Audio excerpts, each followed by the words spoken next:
Olá.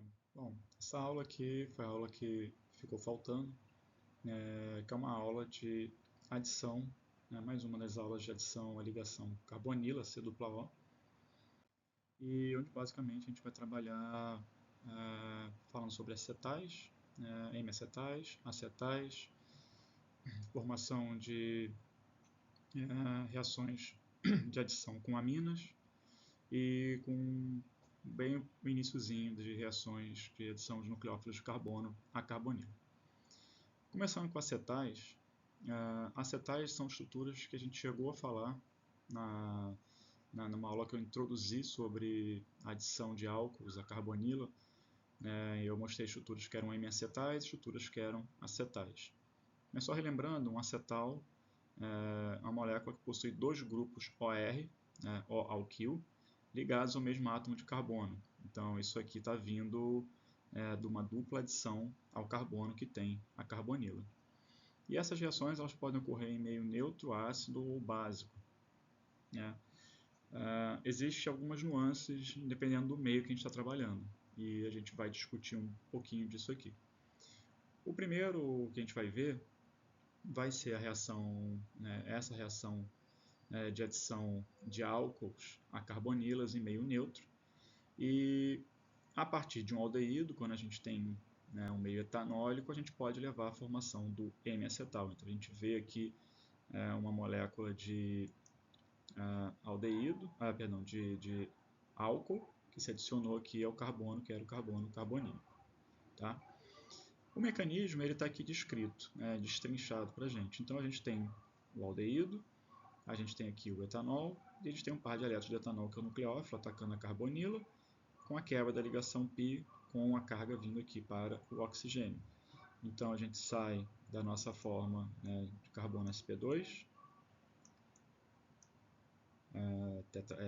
trigonal plano, quando há o ataque a gente chega aqui no nosso intermediário sp3. Ok? Uma vez que a gente forma esse intermediário sp3, a gente tem aqui uma carga da molécula de etanol, que ela ainda possui seu hidrogênio, então ela vai em 1, 2, 3 ligações, esse oxigênio, dá uma carga positiva a ele. E a gente tem aqui o oxigênio que ficou com a carga negativa vindo do par de elétrons. Aqui eu vou colocar o esquema mostra o etanol pegando esse próton, neutralizando a carga, deixando o par de elétrons essa ligação aqui para o oxigênio, deixando ele neutro, então o etóxico agora está adicionado, esse radical etóxico, etoxila, e o etanol protonado, ele doa o próton aqui na etapa seguinte para esse oxigênio, nesse oxaânion que a gente tem aqui, que leva então ao nosso produto final. Também pode ser aceito, nesse intermediário aqui, a gente ter, deixa eu colocar aqui ele para a gente não ficar muito embolado naquela posição. Então a gente tem aqui o R, o H, o O-, e o O. Enfim, aqui é o etil, na verdade, vai ficar muito bonito, mas só para acelerar, H+. Então também é aceito que esse par de elétrons aqui pegue esse próton com esse par de elétrons vindo para cá, neutralizando a carga positiva, que geraria direto esse produto final M-acetal sem fazer essa desprotonação e protonação em duas etapas, onde aqui o etanol pega o próton, depois ele passa o próton aqui para o oxigênio. A gente pode botar também essa espécie aqui de carga negativa pegando esse próton e a carga, o par de elétrons da ligação neutralizando o oxigênio. E aí daqui viria direto para cá. Que é o que eu desenhei aqui, mas está feio. Aqui a gente consegue ver isso. Ok? Então, ambos são aceitos. Esse aqui é mais razoável, tá? Não adianta vocês, mas a gente pode aceitar esse direto aqui também, tá? Sem problema.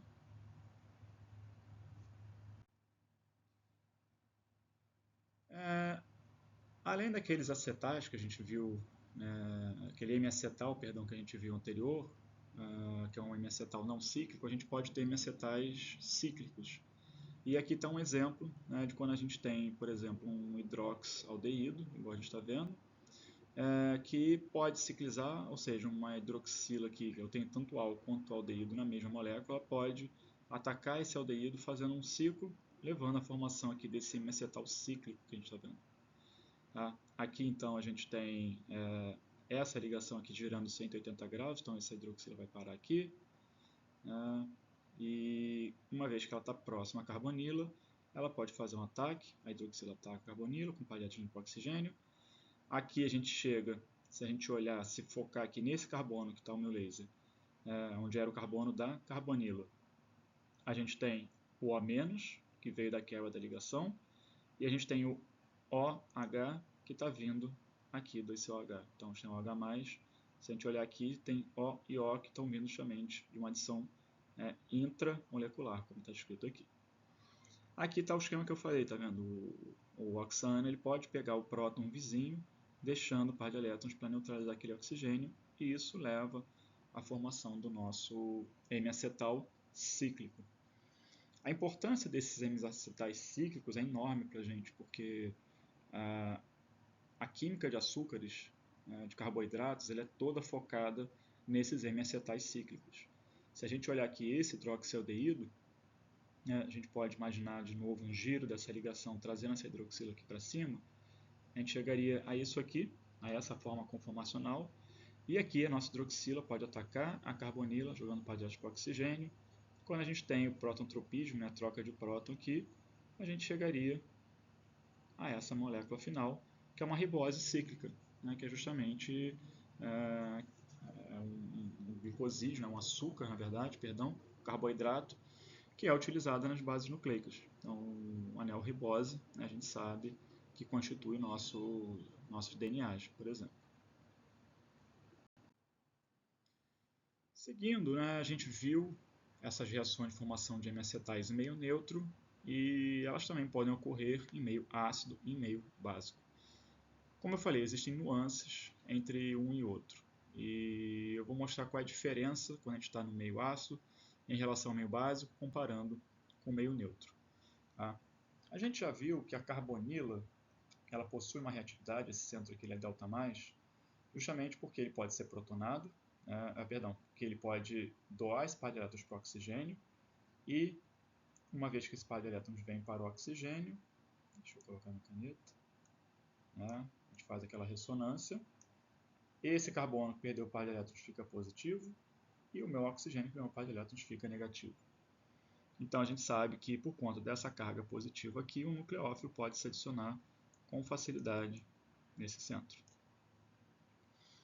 Quando eu estou no meio ácido, a minha carbonila ela pode ser protonada. Quando ela é protonada, ela gera essa espécie que a gente está vendo aqui.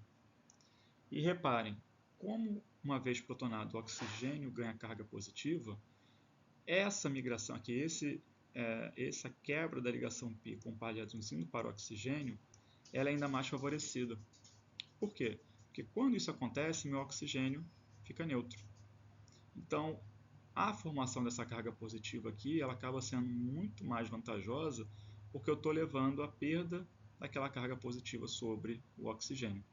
Tá? Então, eu gero aqui uma espécie que mantém a carga positiva sobre o carbono, mas não é mais uma espécie bipolar, dipolar, igual a gente está vendo aqui. É uma espécie monopolar, onde eu tenho esse centro aqui bastante reativo. Se a gente fosse poder fazer um delta+ comparativo, esse aqui seria um delta+ bem grande, enquanto não catálise seria um menorzinho. Então, quando a gente está trabalhando em meio ácido, a gente vai sempre levar ao aumento da reatividade da nossa carbonila. A gente vai torná-la mais eletrofílica e, com isso, mais propensa a receber um ataque de um nucleófilo. Por outro lado, quando a gente está no meio básico, a gente não vai fazer nenhum tipo de ativação na carbonila, que ela só pode ser ativada por protonação. Quando eu estou no meio básico, eu posso ativar o nosso nucleófilo. De que maneira? Eu posso ter uma base que pega um próton no meu nucleófilo, deixando os pares de elétrons dessa ligação para o nucleófilo. Com isso, eu posso gerar um nucleófilo com carga negativa. E a gente já viu lá na Orgânica 1 que bases de Lewis, quando eu comparo a base protonada e a base desprotonada, a base desprotonada sempre é mais forte. Então, se eu coloco no meio básico, ao invés de eu favorecer a reatividade da carbonila, eu aumento a nucleofilicidade do nosso nucleófilo. Tá? Então são duas formas da gente otimizar a reação, ativar mais a reação. Seja ela ativando a carbonila, seja ela ativando mais o nosso nucleófilo. Se eu trabalho em meio ácido a carbonila, em meio básico ativo a nucleofilicidade. Vendo aqui então o mecanismo, vamos rever aquilo que a gente viu quando a gente estava trabalhando em meio neutro, agora aplicado ao meio ácido. Então, em meio ácido, o que vai acontecer? Na primeira etapa, a gente tem a nossa carbonila, que vai ser protonada. A carbonila que é um centro básico, tem pares de elétrons emparelhados na base de Lewis, pode ser protonada, tá? E com isso gera aquele intermediário carbonílico, protonado, que a gente sabe, que eu falei, que aumenta muito a reatividade aqui na carbonila. Com isso, nosso etanol pode atacar esse centro e quebrar essa ligação. Reparem, quando a gente chega aqui no intermediário tetraédrico, a gente não tem mais aquelas duas cargas. Reparem que aqui, em vez de ter um O-, a gente já tem uma carga OH, então isso é bom. E basta agora, para eu chegar ao produto final, ter alguma fonte, uma base no meio, pode ser água, pode ser o próprio etanol, enfim, qualquer coisa que tenha um par de elétrons emparelhado, mesmo uma outra carbonila, de um aldeído, pode pegar esse próton com um par de elétrons neutralizando o oxigênio, e isso leva ao nosso produto final, tá? Que é aquilo que a gente já viu, um M-acetal, que é quando você tem a introdução de um álcool, a adição de um álcool à minha carbonila. Quando a gente está em meio ácido, aquele M-acetal, como a gente vê aqui, o carbono da carbonila que teve a adição de uma molécula de álcool, mas se mantém ainda com a hidroxila, essa molécula de M-acetal ela continua na reação. Ela não para no M-acetal. Uma vez que a gente tem a formação do M-acetal e meu meio ainda é ácido, o que acontece? O par de elétrons do meu oxigênio pode atacar aqui o meu ácido e se protonar. E tal qual, eu sempre falo com vocês, uma vez que eu tenho uma hidroxila, eu estou em meio ácido, ela se protona, ela é feita para ser desidratada. Aqui é o que acontece, uma vez que aquela nossa hidroxila ela é protonada, formando esse oxônio aqui, o par de elétrons aqui da minha ligação O-alquil vem para cá para formar a ligação dupla. Quando essa ligação dupla vai se formar, meu carbono não vai ter 5 ligações, porque ele já está com 1, 2, 3, 4. Se eu vou fazer uma quinta ligação, isso não vai acontecer. Eu preciso, para formar essa ligação, quebrar outra. Então, quando esse par de elétrons vem para fazer C-O, a água é expulsa. E isso leva a esse intermediário, que é de novo o intermediário trigonal plano, sp2. E é uma carbonila, reparem, com oxigênio carregado positivamente. Isso, a gente já tem visto, já quando a gente está com catálise ácida, que quando eu tenho o centro carbonílico ionizado positivamente, ele é um centro muito bom com ataque nucleofílico. Qual a diferença desse para o que a gente começou? Antes era uma carbonila sem o R. Então a gente botava aqui uma protonação. Agora a gente está, na verdade, com o grupo alquila ligado aqui, não é um próton. Tá?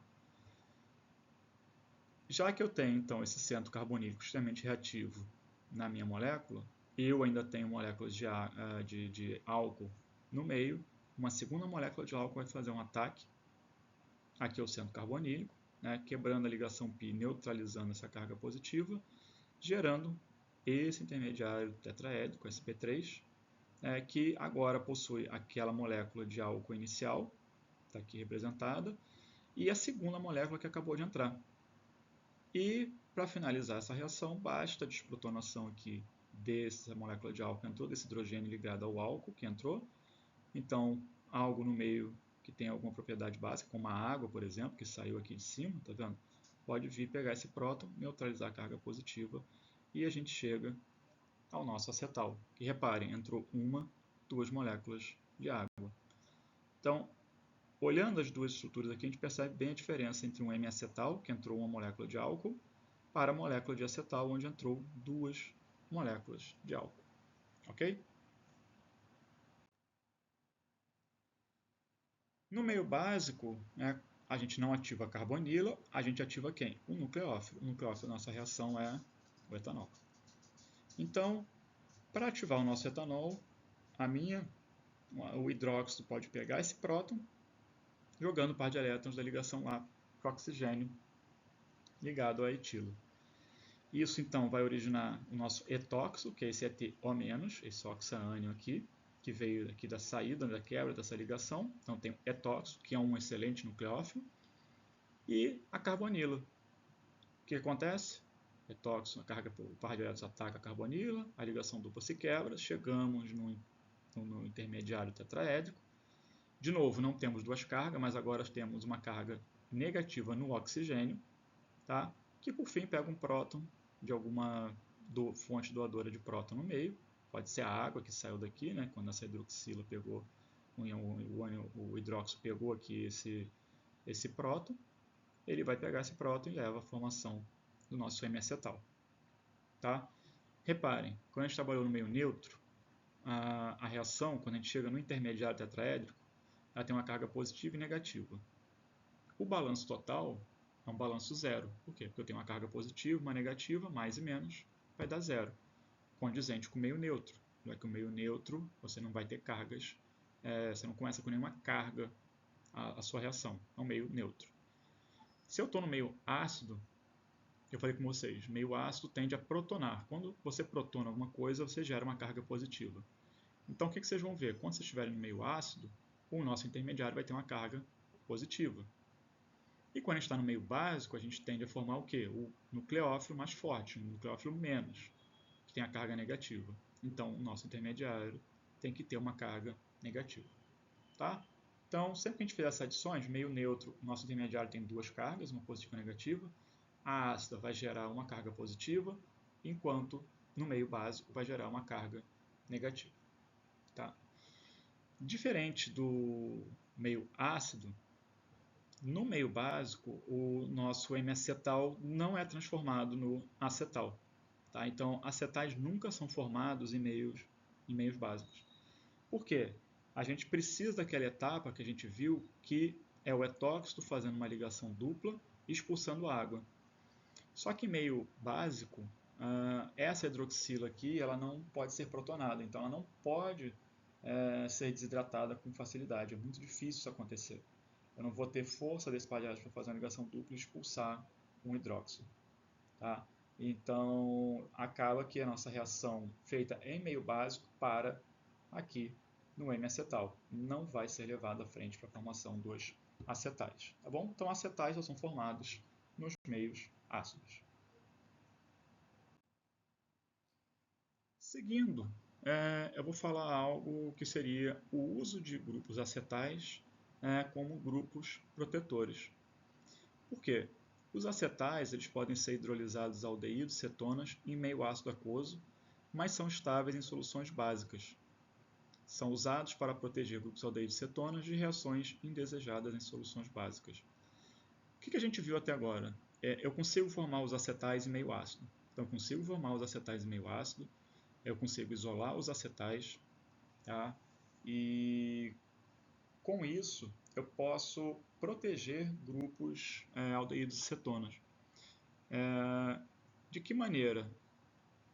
Quando a gente tem grupos aldeídos e cetona, a gente sabe que eles são às vezes sensíveis a reações que às vezes eu não quero que aconteçam sobre eles. Por exemplo, eu não quero, se eu vou trabalhar numa reação que eu preciso fazer a redução de algum grupo, mantendo a minha carbonila do aldeído acetona, se eu faço uma redução de um grupo éster, como eu vou mostrar aqui embaixo para vocês, eu tenho éster e um aldeído na mesma molécula, igual a gente está vendo aqui. Se eu tentar reduzir esse éster para formar esse álcool, podem ter certeza que essa carbonila também será reduzida. Por quê? Porque a redução de aldeídos e cetonas, como a gente falou aqui já anteriormente, ocorre de uma maneira muito mais fácil do que de ésteres para álcools. Então, o grau de oxidação de carbonila e cetonas é mais baixo que de ésteres. Então, os ésteres são mais difíceis de serem reduzidos. Então, se eu consigo reduzir um éster, igual a gente está vendo aqui, você pode ter certeza que essa carbonila seria reduzida junto. Tá? Então, isso é uma grande questão envolvida. O que eu posso fazer? Então, a gente pode, de repente, proteger de alguma maneira essa carbonila para que ela não seja reduzida junto com esta. Tá? E aí que entra os grupos acetais. A gente pode formar grupo acetal em meio ácido, igual a gente falou. E uma vez formado, eu posso trabalhar com esse grupo acetal, com essa molécula que tem um grupo acetal em meio básico, à vontade, porque o grupo acetal não vai ser hidrolisado, ele não vai ser desprotegido. Olha aqui, a gente tem dois exemplos, um acetal não cíclico e um acetal cíclico, e eu posso botar ele em meio básico aquoso, posso aquecer, posso fazer o que quiser, eu não tenho reação. Ou seja, qualquer outra parte da molécula pode ser afetada, mas aonde eu tenho meu grupo acetal, não vai nada acontecer. Tá? Vou mostrar esse exemplo aqui, como é que a gente poderia transformar A em B. Reparem, a gente tem aqui o A, eu quero chegar lá no B. Como eu falei, se eu pegar isso aqui e botar direto no lítio alumínio hidreto, que é o agente redutor que a gente vai usar, né, a gente vai ter a redução do nosso éster, mas você pode ter certeza que aqui também vai reduzir. Tá? E eu queria que vocês desenhassem isso. Está aqui, olha, que produto seria obtido se A fosse tratado com hidreto de alumínio sem convertê-lo primeiramente a um grupo acetal cíclico. Tá? Então, peguem essa molécula aqui e tentem desenhá-la numa reação direta com lítio alumínio hidreto para ver o que aconteceria. O que a gente vai fazer? Como eu sei que isso aqui seria um problema, eu vou proteger. Eu posso proteger como? Eu pego aqui um etanodiol em meio ácido e faço aqui o meu acetal cíclico. Então, cada molécula de hidroxila fez a primeira adição e o primeiro grupo de hidroxila faz a primeira adição e o segundo grupo de hidroxila faz a segunda adição. E aí a gente tem a formação desse acetal cíclico. Uma vez que eu fiz acetal cíclico, é como se eu agora não tivesse mais a carbonila. É engraçado que quando a gente tem um acetal cíclico, a gente sabe que a carbonila está ali escondida, que é o grupo de proteção. Mas ela está ali escondida e, pelo fato de ela estar escondida, ela some de qualquer reação que aquela carbonila poderia sofrer. Então, uma vez que eu protegi, eu posso fazer essa reação agora com hidreto de lítio alumínio. Vou levar a redução do meu éster, está aqui, olha, então fazemos essa reação, chegamos aqui a esse produto, reduzir meu grupo éster ao álcool, e está aqui, olha, nosso grupo acetal cíclico intacto. O que eu faço então agora para ter a minha carbonila de volta? Simples, a gente bota no meio ácido aquoso, e quando a gente bota em meio ácido aquoso, a gente tem a desproteção desse grupo acetal, levando de volta aqui a nossa acetona de partida, que estava protegida. Tá bom? Eu queria que vocês tentassem demonstrar o mecanismo da hidrólise do grupo acetal envolvido nessa etapa que a gente está fazendo. Uma dica é vocês verem quando a gente faz a síntese dos grupos acetais, porque se vocês olharem, todas as etapas são reversíveis. Então, quando a gente bota no final o meio aquoso ácido, vocês vão ver que as etapas são de volta. Tá? Tentem dar uma olhada, tentem ver como é que isso ficaria. Seguindo, a gente chega na adição de aminas primárias e secundárias, tá? A carbonilas. Então, aldeídos e cetonas reagem com aminas primárias para formar iminas e reagem com aminas secundárias para formar enaminas. A gente vai ver o que é cada coisa, né? O que é cada um desses. As iminas, tá? Que são aquelas que são oriundas da reação, né, com aminas primárias, possuem uma ligação dupla carbono-nitrogênio. Então a gente está vendo aqui, olha, isso é uma imina. O que eu tenho? Uma ligação dupla carbono-nitrogênio. Então isso aqui é clássico de uma imina, como eu falei, vem a partir de uma amina primária reagindo com aldeído ou com uma cetona. Tá? As enaminas, que são aquelas que vão vir a partir de aminas secundárias, tá? Elas possuem um grupo amino unido a uma ligação dupla carbono-carbono. Então repara aqui, eu tenho um grupo amino ligado a uma ligação dupla carbono-carbono. A amina ligada a uma espécie de alceno aqui, tá vendo? Amina e alceno. Tá bom? Elas são uma alqueno-amina, uma alceno-amina. Então a gente vê justamente a presença do alceno, né, do alqueno, junto com uma amina. A gente vai falar da formação de iminas, depois a gente vai falar da formação de enaminas. Então, a primeira coisa, né, aqui a gente tem um esquema de formação das iminas. E aquilo que estava no esquema anterior, agora aqui já destrinchado. Eu tenho o aldeído macetona, uma amina primária, e no meio com catálise ácida, eu vou levar a formação da nossa imina. Aqui está dizendo que pode ser uma imina EZ. Por quê? Porque o mecanismo propõe que eu posso ter essa configuração relativa da maneira como a gente está, mas o mecanismo também poderia levar à formação do inverso. Então a gente poderia ter também levando à formação de algo, como a gente está vendo aqui. Vamos supor que essa aqui fosse o E, essa aqui seria o Z. Tá bom? Se vou levar para uma ou para outra, isso aí depende, obviamente, de cada reação, depende de fatores estéricos, eletrônicos e de prioridade de grupos. Então, a importância que a gente tem que saber é que eu posso ter um ou outro. Muitas vezes a gente pode ter só um. Tá? Normalmente a gente tem um deles, não os dois. Mas pode ser que aconteça de formar os dois. Tá? Aqui tem uma informação. Tá? A formação de minas geralmente ocorre de maneira mais rápida entre pH 4, está um pouquinho escondido aqui, e 5. E ela é lenta em pH muito baixo ou muito alto. Ou seja, é uma reação que o controle da faixa do pH é muito tênue. Se eu tiver abaixo daquilo, é um pouco ruim, é ruim. Se eu tiver acima daquilo, também é ruim. Tá? Para entender o porquê que a gente precisa desse mecanismo com catálise ácida e porquê dessa faixa estreita, eu vou mostrar no slide seguinte, a gente vai entender. Tá? O mecanismo está aqui. O que acontece? O de sempre. Primeira etapa, o nucleófilo ataca o centro carbonílico. Então, a imina ataca a carbonila, quebra a ligação dupla com par de elétrons com oxigênio, formando o nosso intermediário dipolar tetraédrico. Tá? Temos aqui um prototropismo, a troca do próton desse NH2 para o oxigênio, e chegamos aqui no nosso intermediário sem carga nenhuma. E nessa etapa é que a questão do ácido se faz importante. Por quê? Agora aqui o ácido vai protonar esse álcool, essa hidroxila, perdão, desse intermediário aminoálcool, e vai levar então à formação do nosso íon oxônio. E como sempre, aquilo que a gente fala, se a minha hidroxila está sendo protonada, normalmente é para ela ser desidratada.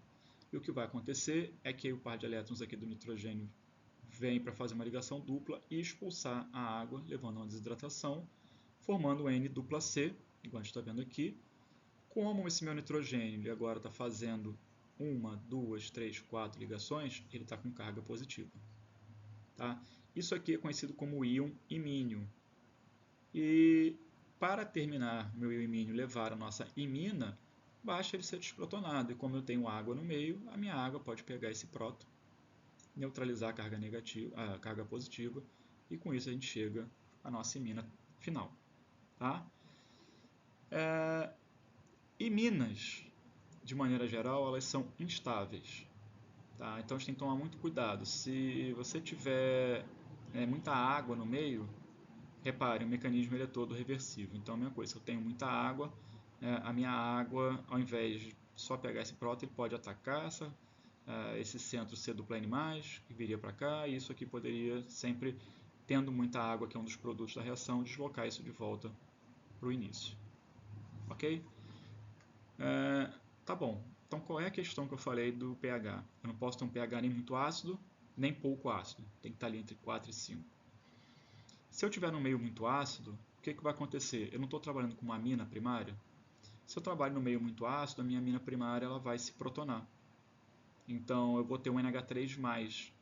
Se eu tiver um NH3+, um amônio, eu não tenho mais nucleofilicidade, porque o par de elétrons do nitrogênio vai estar perdido, fazendo uma ligação com mais um hidrogênio. Então, em meio muito ácido, a minha amina perde nucleofilicidade para fazer esse ataque. Tá bom? E em meio pouco ácido, ou seja, acima de 5, qual o problema que eu vou ter? Eu não vou conseguir levar a protonação desse álcool. Então, se eu estou muito ácido, eu protono aqui onde eu não quero, e se eu não estou tão ácido, eu não protono aqui no momento que a gente precisa para poder fazer desidratação. Então, é uma reação que tem essa característica de de ser um pouco exigente em termos do pH que a gente está trabalhando. As iminas são instáveis, igual eu falei no slide anterior, mas a gente tem alguns derivados de iminas que são mais estabilizados, tá?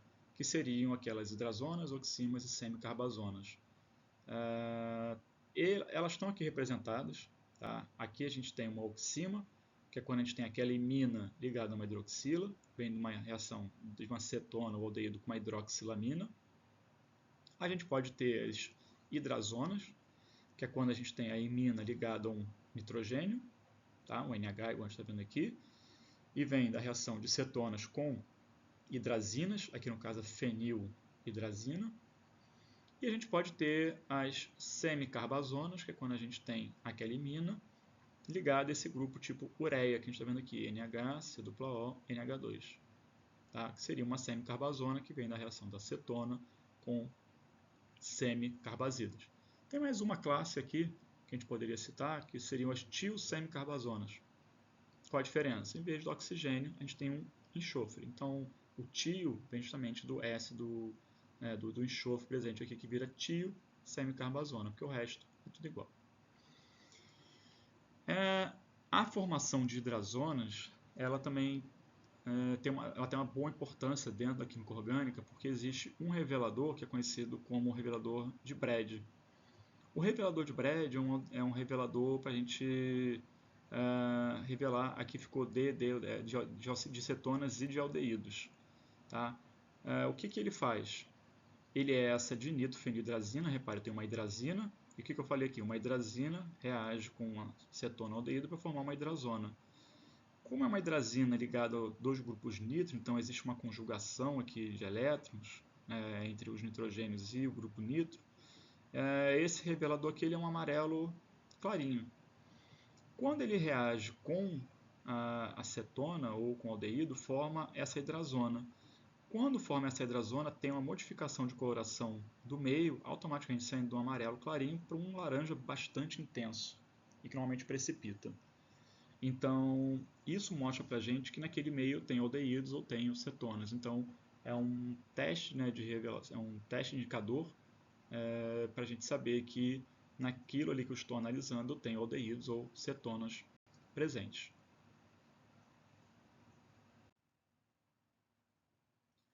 Em seguida, a gente vem falar sobre as enaminas. Tá? Os aldeídos e cetonas reagem com aminas secundárias. Pode ser também com primários, vou mostrar um caso, vou explicar quando pode acontecer também essa questão com primários, mas se for com secundários, sempre darão enaminas, tá? Para formar as enaminas. A seguinte equação é uma reação geral para a formação de enamina. Então a gente tem aqui uma cetona aldeído. Reparem, vizinho a essa carbonila eu preciso ter um hidrogênio, tá?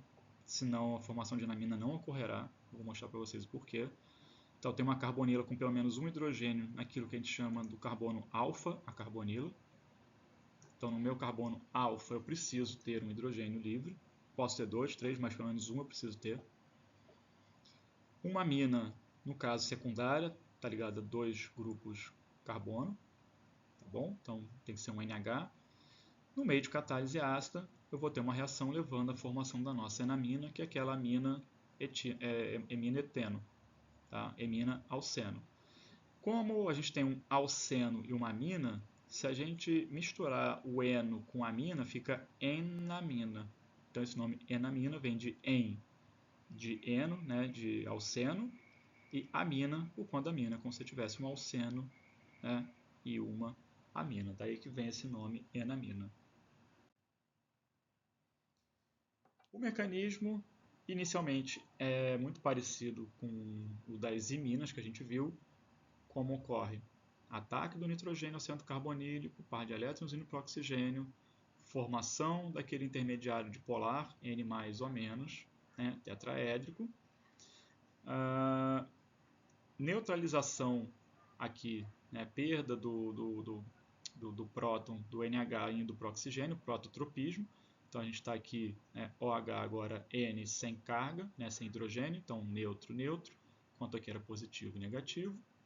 Né? Então esse centro básico recebe esse próton ácido e leva nosso intermediário aminoálcool.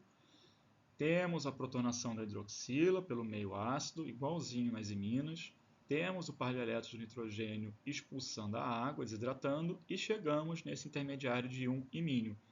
Até aqui, reparem, é idêntico às iminas que a gente viu. Qual a diferença? Nas iminas, uma vez formado o íon imínio, ele normalmente tem aqui, em vez de um R no grupo alquil, né, um grupo hidrocarboneto, ele possui um hidrogênio. E aí a água só pega esse hidrogênio e neutraliza aquela carga. Aqui, reparem, não tem hidrogênio para ele pegar ligado ao nitrogênio. E é aí que muda um pouco o mecanismo dessa reação. O que acontece? Ao invés de ele pegar um hidrogênio ligado ao nitrogênio que ele não existe, ele vai pegar esse hidrogênio que está naquele carbono alfa, que eu falei, a carbonila. Por quê? Porque uma vez que esse hidrogênio pode ser abstraído, esse par de elétrons pode vir para cá, e uma vez que eu formo uma ligação dupla aqui, essa se quebra com o par de elétrons indo para o nitrogênio. E com isso, eu neutralizo aquela carga do nitrogênio que recebeu o par de elétrons da dupla, e aqui eu formo uma dupla. Tá? E isso aqui, igual a gente está vendo, olha, um N em amina, uma N-amina, tá? Que é formado. Então, a presença do hidrogênio alfa-carbonila tem importância justamente nessa etapa aqui, onde esse próton é abstraído para formar uma dupla aqui e quebrar essa dupla. Tá? Se não houver esse hidrogênio, o que vai acontecer? Muito provavelmente isso aqui vai, no mecanismo na parte anterior, vai fazer a reação de volta. Vai formar o íon imínio, ele não pode ficar nessa forma carregada positivamente sem poder perder essa carga, ele acaba retornando a reação. Tá? Então, para eu seguir essa reação até o final, obrigatoriamente temos que ter esse hidrogênio alfa, a imina. Aqui a gente tem um exemplo de uma imina. Tá? Então, a gente tem aqui um metilpropanaldeído, aqui uma pirrolidina, e no meio ácido, o que acaba acontecendo? A gente tem um nitrogênio formando uma imina aqui, um ataque, perdão, nesse aldeído, e depois uma desprotonação aqui do hidrogênio que a gente não está vendo, deixa eu colocar para a gente ver, que estaria aqui. Vai ter um mecanismo ali embaixo que a gente vai ver completo, levando à formação da enamina correspondente. Tá? O mecanismo completo está aqui demonstrado, então par de elétrons ataca a carbonila, com par de elétrons para oxigênio, o intermediário tetraédrico dipolar, próton-tropismo, então o próton daqui sai para lá, chega no intermediário aminoálcool, intermediário tetraédrico, a hidroxila protonada para ser desidratada, levando à formação do íon imínio, e agora a gente tem aquele hidrogênio que é abstraído, o par de elétrons vir para cá e o par de elétrons neutralizar. O par de elétrons aqui faz uma dupla, quebra essa dupla jogando o par de elétrons para o nitrogênio. E isso leva à formação da nossa enamina. Tá bom? Como eu falei, isso vai sempre ocorrer com aminas secundárias. A gente viu que aminas primárias tendem a dar iminas.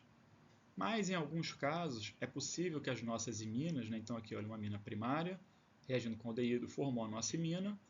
É possível que exista um equilíbrio entre uma imina e uma enamina, caso a gente tenha aqui um hidrogênio alfa ligação dupla da imina. Então, se eu tiver aqui um hidrogênio, eu posso ter a desprotonação desse hidrogênio passando aqui para o nosso nitrogênio que tem um par de elétrons. Tá? Repare que aqui eu tenho NH agora. E com isso, como se eu tivesse esse próton saindo, com essa dupla vindo, com esse par de elétrons vindo para cá, e aqui ele pegando um próton, um hidrogênio de alguma coisa do meio, para fazer o NH. Então eu posso ter esse equilíbrio aqui, que a gente chama de tautomerismo. Mas a forma de imina ela é bem mais estável. Tá? E como ela é mais estável, ela acaba no equilíbrio sendo plenamente majoritária. Mas só para vocês terem noção de que pode haver formação de enaminas, mesmo que em pequena extensão, mesmo em aminas primárias, apesar de formação de imina ser mais favorecida.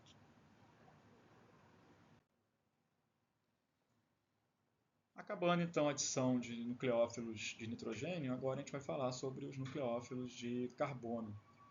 Tá?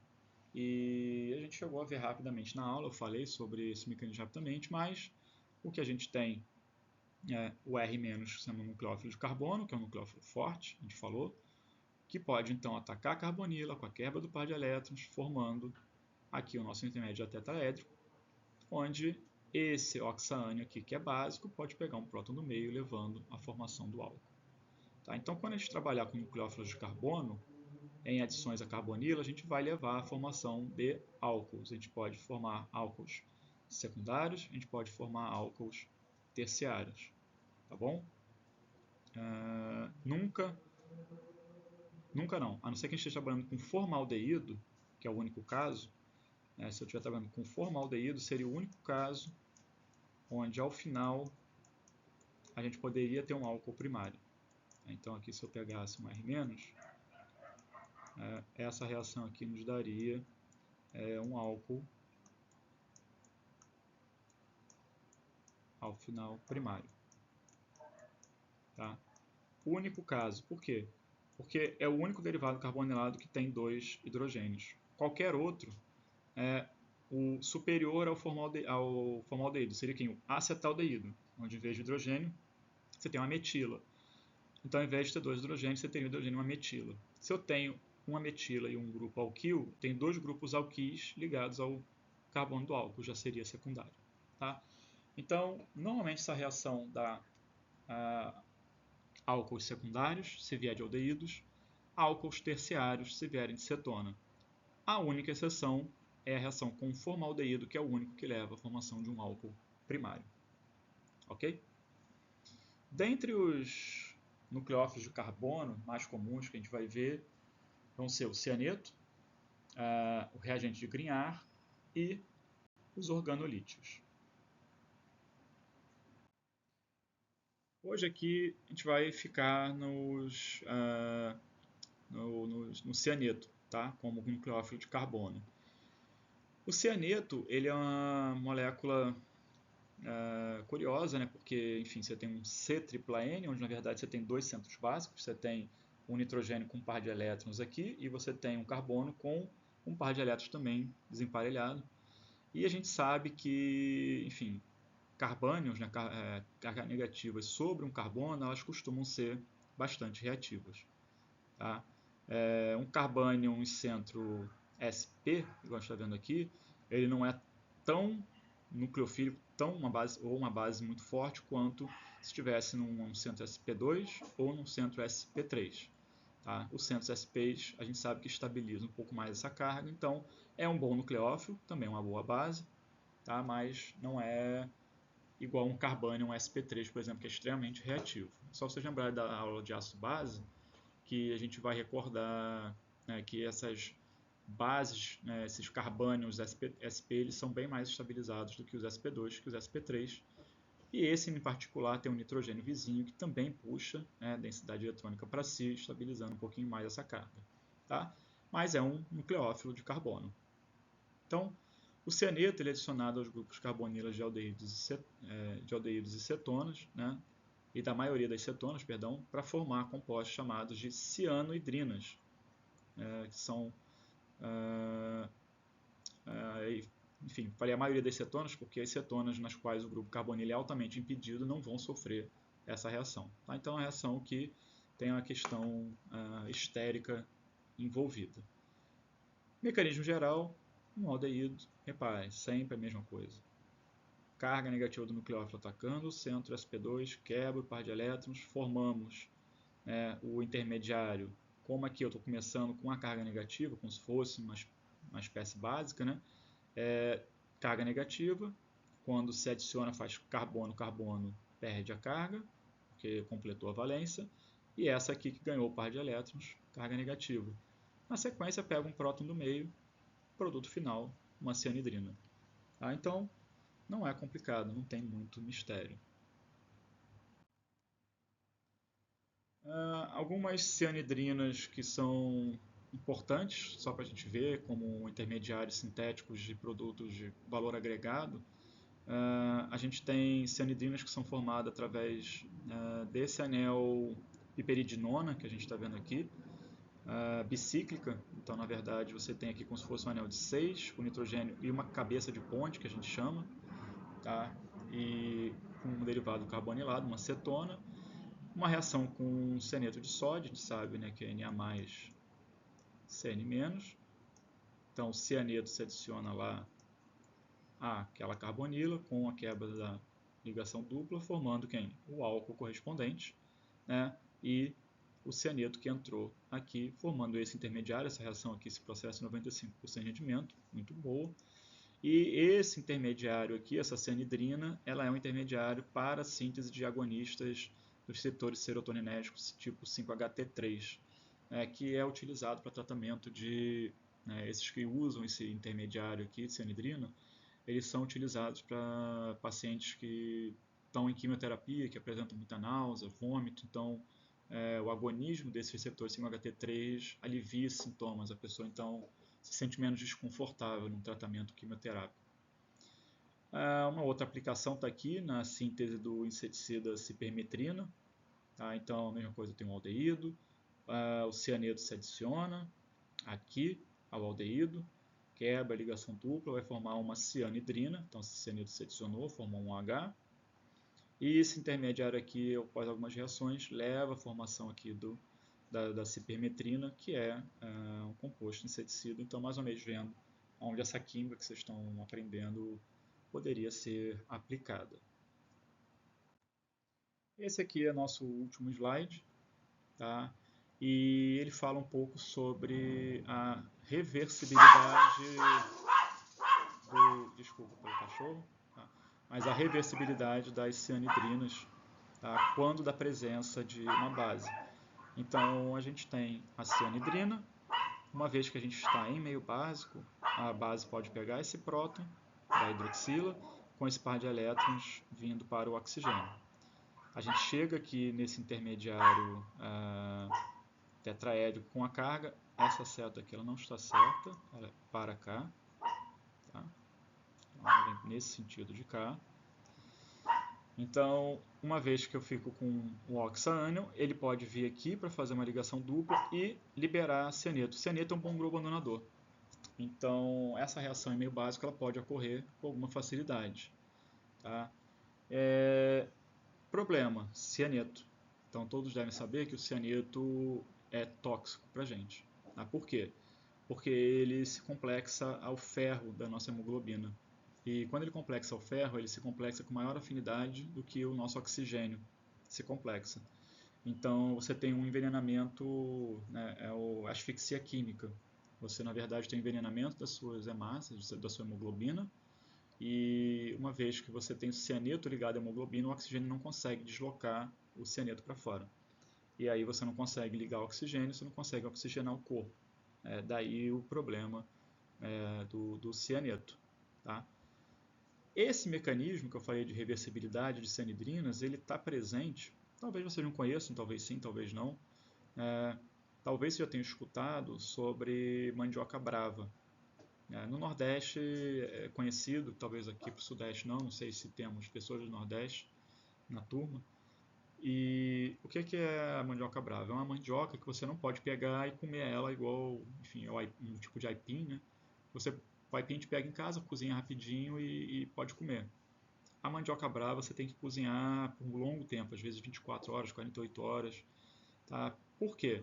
Porque a mandioca brava, ela possui esse glicosídeo aqui, tá? Que é esse açúcar ligado a essa função aqui, como se fosse uma cianidrina, se a gente olhar aqui dentro, como se fosse uma cianidrina. Tá? E justamente essa unidade que a gente está olhando aqui, que é de cianidrina, ela é liberada pela beta-glicosidase. Então, a beta-glicosidase ela é uma enzima que cliva essa ligação aqui, que a gente está vendo, tá? da glicose, desse anel de glicose, fazendo a liberação dessa cianidrina. O nosso corpo também tem uma hidroxinitriloliase que faz com que, então, esse centro seja metabolizado, formando uma cetona e liberando HCN. Tá? E, justamente, a gente acaba se envenenando pela liberação, né, de um cianeto no nosso organismo, que vai levar a essa questão do envenenamento que eu falei. Tá? Então, por isso é que a mandioca brava a gente precisa cozinhar, tá, por um bom tempo, é para hidrolisar esse glicosídeo que a gente tem, que a mandioca brava tem. Uma vez ele hidrolisado, ele não existe mais e com isso a gente não vai ter liberação de cianeto no nosso organismo. Tá? Então essa é a questão envolvida do ponto de vista químico de algo que tem a ver com questão culinária. Isso não é só a mandioca brava, existem, acho que tem maniva também, se não me engano, acho que é uma folha, que é a mesma coisa, você precisa cozinhar por muito, muito tempo por conta do cianeto, tá? Por um envenenamento muito parecido. Então, vocês verem que a química ela pode estar presente, às vezes a gente nem conhece, né? E por isso acho que é interessante às vezes mostrar para vocês. Tá bom? Então, a aula fica por aqui, tá? E com isso vocês podem complementar o estudo que ficou faltando desse pedaço da matéria. Tá bom? Então, vou parar por aqui. Obrigado.